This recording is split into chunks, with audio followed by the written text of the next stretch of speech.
네, 오늘 시그널픽에서는 전재수 더불어민주당 의원 모시고 자세한 얘기 나누겠습니다. 의원님 어서 오세요. 네, 반갑습니다. 네, 반갑습니다. 되게 오랜만에 채널A에서 뵙는 것 같습니다. 요즘에 이재명 대통령이 부산 얘기를 좀 많이 하시던데 지난 7일에 전현직 지도부를 또 관저로 초대한 자리에서 뭐 이런 얘기를 하셨다고 해요. 내년 부산 선거 박 터지겠네요. 이런 얘기를 했다는데 이건 좀 어떤 의미에서 나온 발언인가요? 일단은 제가 그 자리에 있지 않았기 때문에 예. 정확하게 어떤 뉘앙스인지는 잘 모르겠습니다. 예, 잘 모르겠는데 제가 전해 듣기로는 예.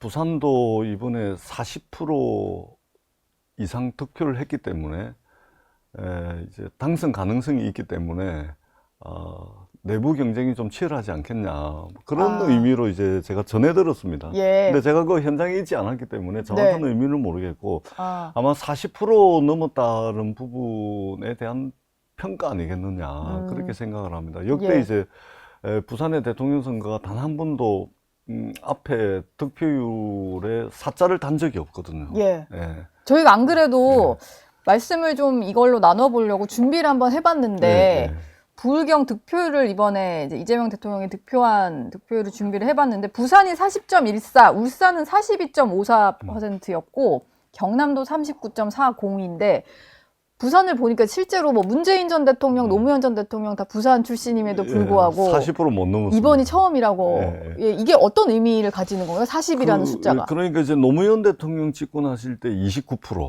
그 다음에 문재인 대통령 집권하실 때 39%, 지난번에 이재명 후보가 낙선했을 때 이제 38%였거든요. 예. 그래서 앞에 이제 사자를 다는 게 이제 부산에서 민주당 간판으로 정치하는 사람들에게 굉장히 큰 의미가 있는 것이고, 그 다음에 1990년 1월 22일 날 3당 합당이 됐습니다. 예. 민자당이 탄생을 하고 난 뒤에 지금까지 35년의 세월이 흘렀잖아요.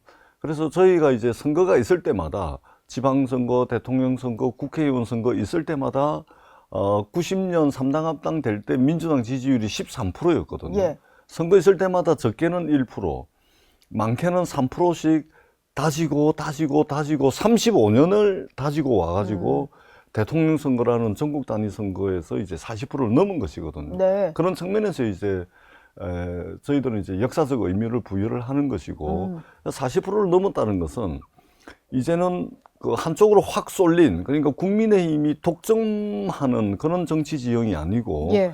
실적과 성과 또는 이제 능력을 좀 유능함을 좀 인정을 받게 되면 우리에게도 기회가 올 수 있는 땅이 됐다라는 측면에서 이제 저희들이 의미를 부여를 하는 것입니다. 지금 보면 부산 지역에 뭐 해수부 이전하겠다 뭐 이런 얘기도 있는 그렇습니다. 것 같고 예.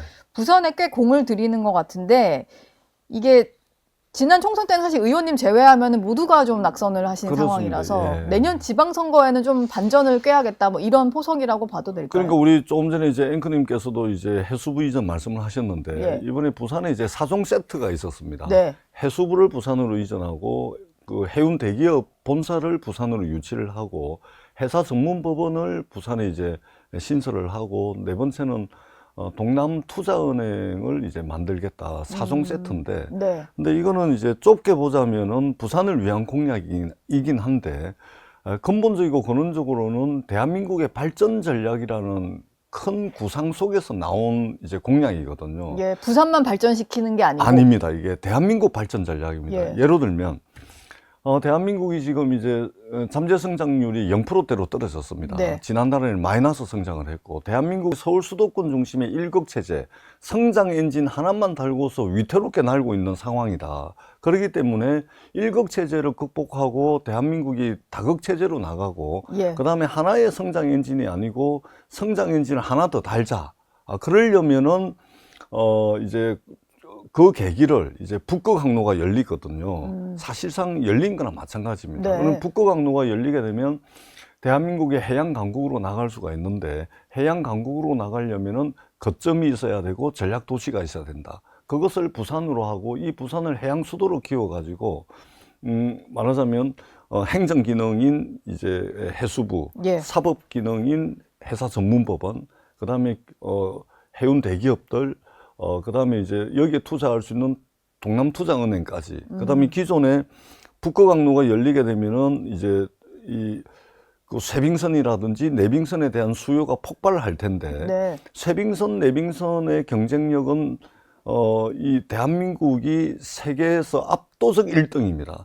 그래서 지금 울산, 부산, 거제도로 이어지는 조선벨트, 여기가 이제 1차적인 이제 수혜를 잇게 될 것이고, 그럼 조선산업이 수혜를 잇게 되면 그 후방산업, 철강이라든지, 그 다음에 조선기자재, 해운기자재, 이 부산에 잘 돼 있거든요. 예. 이런 것들이 함께 시너지 효과를 내고, 부산 컨테이너 물동량 처리량 기준으로 세계 7위, 그 다음에 이제 환정량 기준으로 세계 2위인 부산 신항과 직선거리 2.5km에 있는 가덕신공항을 연계를 시키고 이렇게 이제 해운물류, 해양산업을 집적화시킨다면 예. 대한민국의 성장 엔진을 하나 더 장착할 수 있다. 이런 다른- 이제 발전 전략에서 나온 공약입니다. 다른 지역까지도 좀 파급력이 갈 것이다. 그러니까 이제 뭐 서울 당장 근데 인천시 이런 데서는 너무 이제 왜 부산으로만 보내려고 하느냐. 그러니까 인천은 이런 이제 얘기를 해요. 서울 수도권에 편입돼 가지고 대한민국의 성장 엔진으로서 기능을 이미 하고 있습니다. 근데 이 성장 엔진 하나만 가지고 대한민국이 위태롭게 계속해서 날 수가 없는 형편이기 때문에 예. 부울경 동남권에 말하자면 북거강로 시대에 맞춰 가지고 이 북거강로는 기존의 실크로드 길이라든지 기존의 역사 속에 있었던 향신로길, 네. 최근 100년 사이에 가장 큰 물류혁명을 일으켰던 수에즈 운하, 요 세 개를 합한 것보다 더 큰 문명사적 변화를 가져올 게 북거강로거든요. 아. 그렇기 때문에 이 북거강로 시대에 맞춰가지고 우리가 성장 엔진을 하나 더 장착하자. 네. 예를 들면, 일본 같은 경우는 이미 5년 전부터 일본 동쪽에 있는 기업을 서쪽으로 다 옮기고 있습니다. 일본은 산업용 전기값이 굉장히 비싸거든요. 예. 산업용 전기값을 깎아주는 인센티브를 통해 가지고 동쪽에 있는 기업을 일본 서쪽으로 다 옮기는데 이 이유가 북거강로 때문에 그렇습니다. 다가오는 물류혁명에 이미 일본은 5년, 7년 전부터 준비를 하고 있고 네. 트럼프 대통령이 그린란드를 병합하겠다라고까지 극단적으로 이야기하는 이유도 사실은 북거강로입니다. 그다음 이미 러시아 같은 경우도 네. 서쪽으로는 무르반스크, 동쪽으로는 이 블라디보스토크까지 이미 러시아도 이 북거강로를 선점하기 위해 가지고 움직이고 있거든요. 그렇기 때문에 예. 문명사적 대전환기에 우리가 직면해 가지고 여기에 적극적으로 그다음에 선제적으로 대응을 하면 대한민국이 성장 엔진을 하나 더 달 수 있다. 네. 그래서 국가 발전 전략 차원에서 이 공약이 가시화된 것이다. 아. 이렇게 좀 설명을 드리고 해수부 싶습니다. 이전, 부산 이전 얘기를 했다가 지금 북극항로 얘기와 그렇습니다. 이제 그러니까 세계 단순히 지리 시간처럼 이제 예, 제가 그러니까 큰 얘기를 들었는데 단순히 이제 HMM을 옮기냐 해수부를 옮기냐 마냐 이 차원의 문제가 아닙니다. 국가 대한- 전략적인 차원에서의 그렇습니다. 예. 어떤 공약이었다. 그렇습니다. 이런 말씀이셨고 초대 내각 인선이 한창인데 일단 발표된 걸로만 보면 총리 후보자 정도고 나머지는 하마평만 좀 오르내리는 것 같아요. 근데 해수부 이전 얘기를 하다 보니까 뭐 의원님 이름도 잠깐 거론이 되는 것 같고 뭐 그렇습니다. 예. 이제 내각 인선 문제는 전적으로 대통령의 권한에 해당하는 것이기 때문에 예. 제가 뭐라 드릴 수 있는 말씀은 없습니다. 지금 뭐 비서실 인선 이런 거 하는 거 예. 보시면 좀 어떠세요? 일단 저도 이제 유심히 지켜보고 있는데 예. 굉장히 특징적인 것이 이전 정권들 있잖아요. 보수 정권이든 진보 정권을 막론하고 인사를 보게 되면 특히 정권 초에 어떤 특정 인물이 가지고 있는 상징성 예. 또 특정 인물이 가지고 있는 어떤 이미지를 통해서 국민들께 뭔가 내보이고 싶어 했던 그런 이제 강렬한 유혹들에 쉽게 흔들렸던 것 같은데 네. 근데 이재명 정부는 그런 유혹에 흔들리지 않고 일을 중심으로 하되 실적과 성과를 내는데 최적화되어 있는 그런 리더십, 그런 인선이 이루어지고 있다고 저는 평가를 합니다. 이전에는 사회적으로 어떤 특정 이미지를 독점하고 있는 사람들이 있잖아요. 예. 그런 사람들을 기용을 해가지고 실제 구체적인 일을 가지고 성과와 실적을 냈는지 안 냈는지는 모르겠지만 어떻든 그 사람 어떤 특정 사람의 상징성 이미지를 가지고서 마치 일을 하는 것처럼 이렇게 이제 했던 적이 많거든요. 특히 정권 초에는. 네. 근데 그런 상징성 이미지에 이제 집착하지 않고 정말로 실적과 성과를 내릴 수 있는 그런 인선을 하고 있는 것으로 굉장히 네. 특징적인 부분인 것 같습니다. 그런 데에는 아마 예. 이재명 대통령의 이제 리더십이라든지 캐릭터가 많이 작용을 하는 것 같습니다. 그러니까 이재명 대통령을 옆에서 보면 실무에 굉장히 능합니다.